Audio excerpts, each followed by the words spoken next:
Imagine you own a shop, a massive one. In just 3 months, a single quarter, you process nearly $500 billion. Trillion with a T. It's an insane number. It is. You're everywhere. You're literally a verb. I'll PayPal you. And yet, you get up on stage to tell the world how you did, and the market's response is to just incinerate your value. Yeah, the stock dropped 16% in one Yeah. session. That was the reality for PayPal as of yesterday, February 3rd, 2026. It's brutal. And it's confusing, right? You see that $500 billion number and you think business must be booming. Of course. But then you look at the stock chart and it looks like a crime scene. Exactly. That's the disconnect. How does a company that is moving that much money trigger such a massive sell-off? Is the market broken or is the company broken? That is the multi-billion-dollar question we are tackling today. This isn't just a bad earnings report. It's an identity crisis. Before we dive in, this analysis is brought to you by StockAnalytics.AI. Get institutional-grade research on over 600 stocks for just $10 a month. Plus, request any ticker and download your own video analysis. Start your 7-day free trial at StockAnalytics.AI. Now, let's get into it. So our mission on this deep dive is really to act as the jury. Is this 16% drop just an emotional temper tantrum by Wall Street? Or is it a legitimate, flashing red warning sign that the PayPal business model is fundamentally cracking? And we've got the source material right here, a comprehensive equity research report that breaks down these Q4 2025 results. And frankly, it paints a picture of a company at war with itself. It really does. The report using this phrase that stuck with me, the transition paradox. It sounds a bit fancy, but it really nails it. It feels like they're caught in this no man's land. They have this incredibly profitable past, that blue button we all know and have used a million times. Right. And then this future that's growing like a weed but pays them peanuts. It's the classic innovator's dilemma, just on hyperspeed. It's a battle between volume and value. And to really understand why investors decided to just dump the stock, we have to look at the numbers. Okay, let's do it. We're looking at slide 1. The at-a-glance scorecard. Okay, so the headline here is what analysts are calling a double miss. Which is just Wall Street speak for you failed on every level that matters. A little harsh, but yeah, pretty much. So revenue came in at $8.676 billion. Okay. Now hold on, because that is up 4% year over year. In a vacuum, the company is still growing. Right. But the consensus, what everyone was expecting, was closer to $8.79 billion. So that's a miss on the top line. And the bottom line, the profit. Same story. Non-GAAP earnings per share came in at $8.23. The street wanted $1.29. Another miss. Okay, I have to stop you there because I'm going to play devil's advocate for a second. This reaction just feels so disproportionate. They grew revenue 4%. They're profitable. They made over $1 per share in 3 months. Why does missing by a few pennies cause a 16% capitulation? If I miss a deadline by 5 minutes, I don't get fired. Because in the stock market, growth is all relative. A 4% bump for a mature utility company is great. For a tech company that's supposed to be at the heart of global commerce, it's anemic. It's a deceleration. A major one. Yeah. But the real reason the floor just fell out wasn't just the miss. It was the why. It was the signal it sent about their cost discipline. The layoffs. We've been hearing about their year of efficiency for, 2 years now? Exactly. And for a while, that worked. You can absolutely boost your earnings per share by firing people and cutting budgets. It masks the fact that your sales are slowing down. But you can only do that for so long. Right. When you miss the bottom line number this hard, after you've already cut all the fat, it tells investors that you've run out of tricks. The cupboard is bare. That's it. You can't fire your way to growth anymore. The cost discipline has hit the point of diminishing returns. Now you actually have to go out and sell a product people want more of. And that puts the spotlight right back on the core engine. You strip away the financial engineering. What is the business actually doing? And that's where investors got scared. Because when they looked under the hood this quarter, they saw that transition paradox in full effect. The volume is there, money is moving, but the moats, the things that let them charge a premium, are drying up. That is a perfect segue to the mechanics of the money. Let's look at slide 2, the engine of profitability. Okay, this slide is the most critical part of the entire bear case. The report calls it the empty calories problem. I love that term. It's so vivid. You feel like you're stuffing your face, you feel full, but you're actually slowly starving to death. It's a disturbing visual, but it's dead on. Look at this split. Total payment, volume TPV, was $475.1 billion. Just staggering. It's up 9% year over year, almost $500 billion. If you just showed me that one number, I'd say buy the stock. A 9% growth rate on a base that large is massive. I would too. But then you look at the next line, transaction revenue. It only grew 3%. Wait, so volume is up 9%, but the revenue they get from that volume is only up 3%. There is a massive leak in the pipe somewhere. It's not a leak, it's a trade-off. Yeah. This is where the empty calories come in. PayPal is winning a ton of volume, but it's coming from their unbranded processing side, mostly a company they own called Braintree. That's the back-end stuff, right? The plumbing for companies like Uber, Airbnb. Exactly. When you pay for an Uber, you don't see a PayPal logo. But Braintree is moving the money behind the scenes. Okay. But think about the power dynamic there. Uber is a titan. They have all the leverage. They go to PayPal and say, we'll give you all our volume, but you're going to do it for pennies. And PayPal has to say yes. They have to. Because if they don't, Stripe or Adyen will be knocking on the door in 5 minutes. So they're processing billions, but their take rate, the slice of each transaction they actually keep, is shrinking. It dropped from about 1.73% last year to roughly 1.65% this quarter. Okay, let's put that in an analogy, because those percentages are a bit abstract. It's like a restaurant, right? Go on. Historically, PayPal sold Flanyon. That's the branded checkout button on a website. They charge a premium for that because it's trusted, it's a quality brand. High margin, high brand value. Yep. Now, they're basically shifting their whole business to selling bulk ground beef to the army.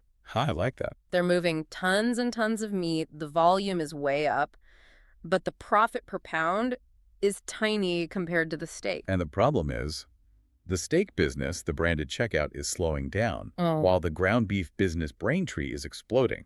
So the entire mix of their business is shifting to the low margin stuff. They're working harder just to make the same amount of money. That's exactly it. Is there any good news on this slide? Or is the engine just seizing up? There is one bright spot, and we should give them credit. Transaction margin dollars, if you strip out interest, actually grew by 4%. How's that even possible if the take rate is falling? They've gotten incredibly good at catching bad guys. Their credit loss rate dropped to just 0.08%. That saved them about $95 million this quarter alone. So they're running the bulk beef factory very, very efficiently. As efficiently as anyone could. But here's the rub. You can't fraud prevent your way out of a revenue problem. Eventually, you need pricing power. And right now, that's what PayPal is losing. Which brings us to the customer. If the business mix is changing so drastically, what are the actual users doing? Are people fleeing the platform? That brings us to slide 3, the engine room business segment performance. This slide, this one highlights what the report calls the engagement paradox. And this is where the numbers get a little weird.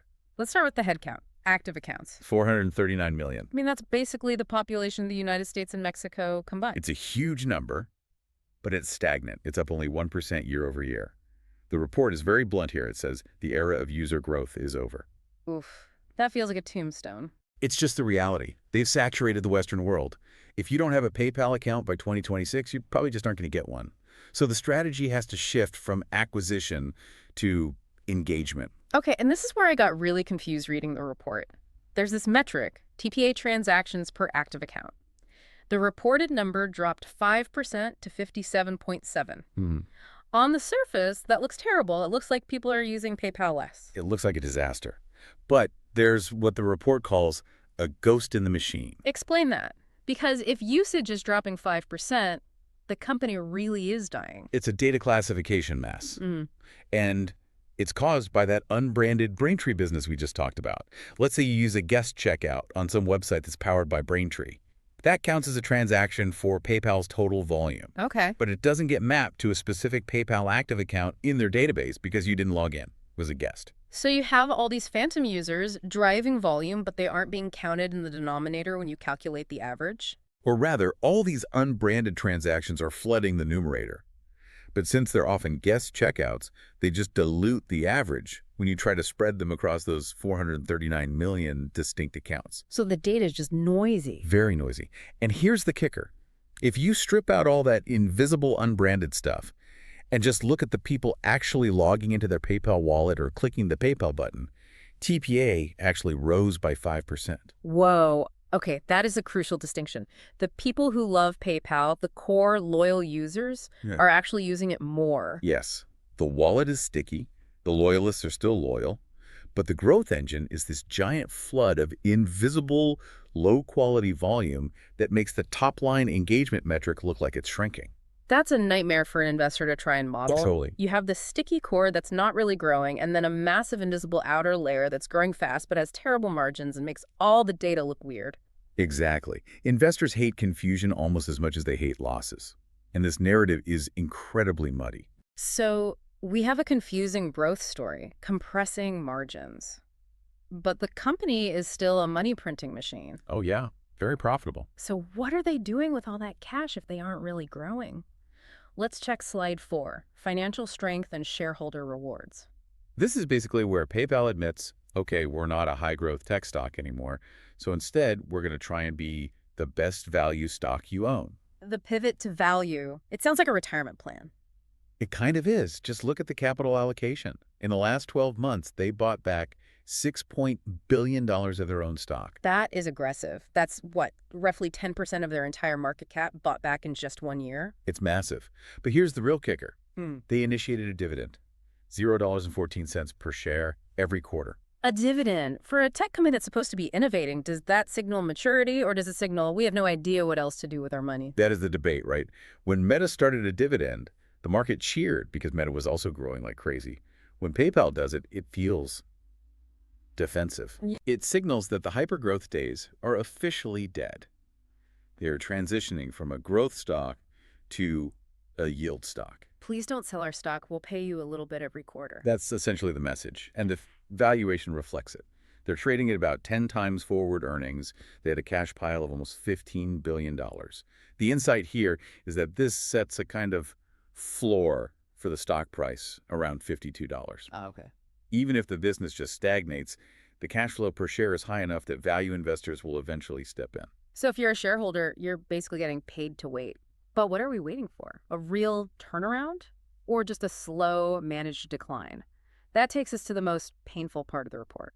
Slide 5, the road ahead management's outlook and key takeaways. And this is the 2026 guidance shock. To be clear, this section is the #1 reason the stock dropped 16%. Because usually on these calls, companies try to spin the future. Next year will be better. PayPal basically came out and said next year is going to hurt. They really did. They guided for full year 2026 earnings to show a low single-digit decline to slightly positive. A decline after firing thousands of people, after buying back all that stock. How is that even possible? 2 massive headwinds. #1, interest rate normalization. Ah, right. The Fed cutting rates. We have to explain this because it's basically free money for them. PayPal holds billions in customer balances. Your Venmo balance, your PayPal wallet. Right. They invest that cash overnight and earn interest. It's called OVAS revenue. And it's almost 100% profit margin. Pure profit. Yes. When interest rates were at 5%, that was a geyser of cash for them. Now that rates are forecasted to drop in 2026, that geyser is turning into a trickle. That cushion that was propping up their earnings is just vaporizing. Okay, so the free money faucet is being turned off. What's the second headwind? The investment cycle. And this all connects to the leadership changes. There's a new CEO, Enrique Lores, taking over in March. But the interim CEO, Jamie Miller, gave him a brutally honest welcome gift on the call. She said, quote, "Execution has not been where it needs to be, particularly in branded checkout." Wow. Execution has not been where it needs to be. You almost never hear a CEO throw their own company under the bus like that on a public call. It's a stunning admission of failure. They know they're losing the war, and let's be honest about who's winning. It's Apple Pay. It's Google Pay. It's the friction war. I feel this myself. If I'm on my iPhone, double-clicking the side button for Apple Pay is just instantaneous. Logging into PayPal suddenly feels like something from 2015. That is the existential threat. The PayPal button feels clunky compared to the OS-level integration that Apple has. So that second headwind is that they now have to spend a ton of money, invest millions, just to fix that experience. Catch up. To catch up. They have to make the button faster, smarter, maybe even password-free. And that costs money, which hurts earnings in the short term. So 2026 is a repair year. They have to fix the roof, the product, at the exact same time the foundation, their interest income, is crumbling away. That's a perfect way to put it. Is there any kind of third act here? Or is this just a slow slide into being a utility company? The report does hint at one major pivot: data, specifically advertising. Ads in my PayPal wallet. Think about the data asset they have. Google knows what you searched for. Meta knows who you talk to. PayPal knows exactly what you bought. Purchase intent data. The most valuable data there is. The strategy might be to monetize that, helping merchants target customers based on actual spending history. So shifting from being a payments utility to becoming a commerce data engine. It's really the only high-margin play they have left, but it requires execution.